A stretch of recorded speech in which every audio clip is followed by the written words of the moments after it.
L'Allemagne a largement profité de la crise grecque. Elle aurait gagné 1,34 milliard d'euros aux dépens d'Athènes depuis le début de la crise grecque en 2009. C'est l'effarante nouvelle que vient de nous livrer la presse économique. Alors ce gain s'est fait selon deux modalités, d'une part via les prêts bilatéraux que Berlin accorde à Athènes, et d'autre part via les programmes de rachat de titres de dette sur ce qu'on appelle le marché secondaire par la Banque Centrale Européenne. Alors on apprend ainsi que la banque de développement allemande KfW aurait encaissé 393 millions d'euros d'intérêts sur le prêt qu'elle a accordé à la Grèce en 2010. On apprend également qu'entre 2010 et 2011, c'est les dates du programme de rachat de titres de dette par les banques centrales via la BCE, eh bien ce programme aurait permis à la Bundesbank, soit la banque centrale allemande, de gagner 952 millions d'euros. Alors comment une chose pareille a-t-elle pu se produire? En fait, c'est très simple. Dans une zone monétaire aussi dysfonctionnelle que la zone euro, qui favorise la divergence sans cesse croissante des économies des pays membres, la dette de certains pays, qui sont suspectés par les marchés de ne plus être solvables, devient un placement risqué pour les investisseurs. Alors, la plupart s'en détournent. Et les pays concernés, s'ils veulent continuer à emprunter sur les marchés, le font à des taux très élevés, puisque le taux d'intérêt rémunère le risque pris par les investisseurs. Les pays les plus sûrs, en revanche, empruntent presque gratuitement, parfois même à taux négatif, car leur dette est réputée sûre, et on dit que cette dette sert de valeur refuge aux investisseurs en quête de sécurité. Et c'est le cas, bien sûr, de la dette allemande. Alors qu'est-ce qui se passe quand un pays qui emprunte gratuitement ou à taux négatif prête derrière à un autre pays de la zone euro à des taux non nuls? Forcément, il gagne de l'argent. Il empoche le montant des intérêts sur ce qu'il a prêté sans avoir rien déboursé pour se procurer lui-même l'argent. Et c'est ce qui s'est passé entre l'Allemagne, et probablement la France aussi d'ailleurs, et la Grèce. Donc, au départ, les pays créanciers, ceux qui ont prêté de l'argent à la Grèce, s'étaient accordés pour lui reverser le montant des intérêts qu'ils collectaient en lui prêtant de l'argent. Mais en 2015, ils ont tout arrêté au moment de l'arrivée au pouvoir d'Alexis Tsipras et de la très longue crise politique européenne qui a suivi, en raison du conflit justement entre Athènes et ses créanciers. Alors le blocage n'a toujours pas été levé, l'argent n'est toujours pas reversé à la Grèce, en dépit des réformes structurelles très profondes, par exemple une 14e réforme des retraites, réalisée par la Grèce au titre de ce qu'on appelle le troisième mémorandum, qui est l'accord que Tsipras s'est vu contraint de signer en juillet 2015.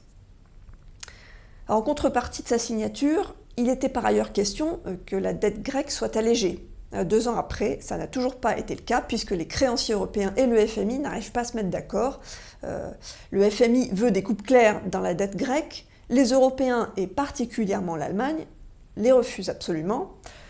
Du coup, le stock de dette grecque est toujours aussi énorme. Athènes continue de devoir emprunter auprès de ses partenaires et ces derniers continuent à faire du bénéfice sur les prêts qu'ils accordent, lequel bénéfice n'est toujours pas reversé à la Grèce.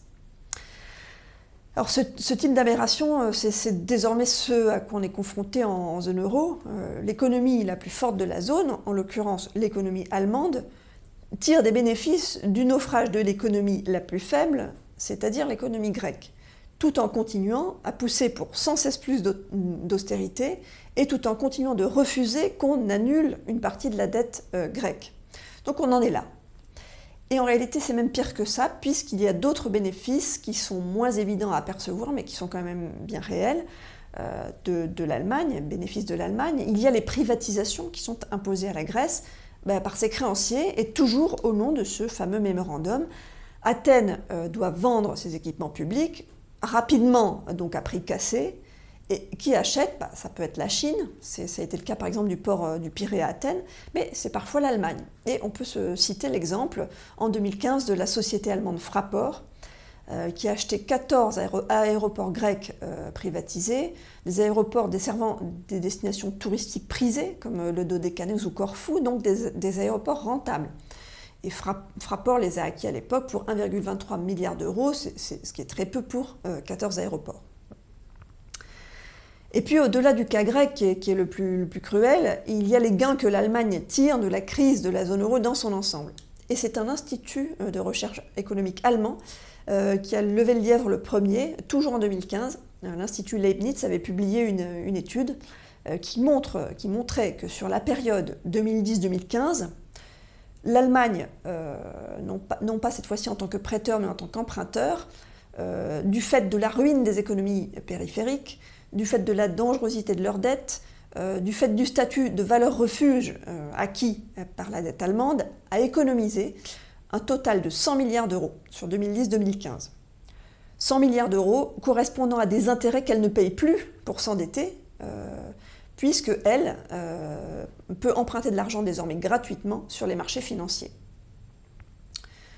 Alors du coup, 100 milliards d'euros de bénéfices, c'est énorme, et si la Grèce se mettait à faire défaut sur l'intégralité de sa dette, ce qui est quand même hautement improbable, cette dette représente 300 milliards, l'Allemagne, qui n'en détient ou n'en garantit au titre du mécanisme européen de stabilité que 50 milliards, serait encore gagnante, enfin si toutefois les chiffres de l'Institut Leibniz sont justes.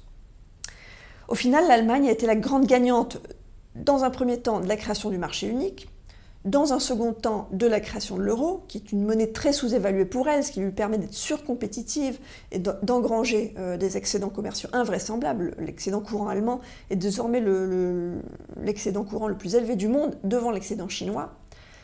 On découvre maintenant qu'en plus, elle tire également parti de la crise de l'euro et qu'elle en est là aussi la grande gagnante. Une situation aussi injuste et absurde peut-elle durer éternellement? Certainement pas, enfin en tout cas on espère que non. Le cas grec est un crève-cœur, l'économie de ce petit pays qui a fait des réformes jusqu'à l'épuisement, et comme on le lui a demandé, cette économie ne se redresse absolument pas.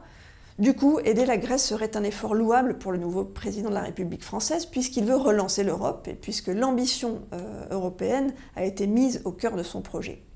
En plus de ça, il y a urgence. Alors le problème sera-t-il pris à bras-le-corps au nom de l'ambition européenne d'Emmanuel Macron, ou préférera-t-on faire des réformes pour regagner la confiance de l'Allemagne? Selon l'expression désormais consacrée, il est à craindre, malheureusement, que poser la question soit déjà y répondre.